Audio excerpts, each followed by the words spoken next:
Oh, terlupa pula nak tanda.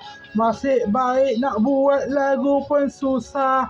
Ku selalu tertanya, kenapa pula susah sekali ku buat lagu.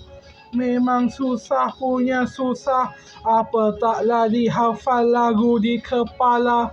Ini saja idea sudah hilang. Kenapa pula idea selalu habis? Ini pula lagu nak last. Ni nak buat 5 kali ke 1 saja. Ku tak tahu apa lagi punya lagu nak buat. Ku pening dah buat lagu animenya. Cakap pula ini nak buat lagu apa lagi. Bila lagi nak buat lagu, ku juga pening. Nak hening lah. Ini pula nak buat lagu apa? Nak buat lagu apa lagi ku pun tak tahu. Ini pula cari punya idea. Fikirlah buka idea.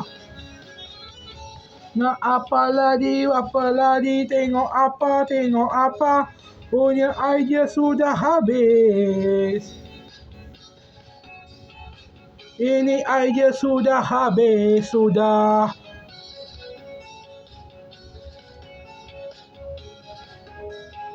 Kenapa aku ingin tanda ini? Kenapa buat banyak sangat? Mungkin sebab aku suka lagu sangat, aku buat banyak. Mungkin aku tak patut lebih fikir banyak sangat.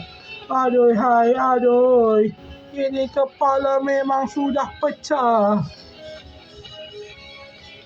Aduh. Ini pula lagu aduh.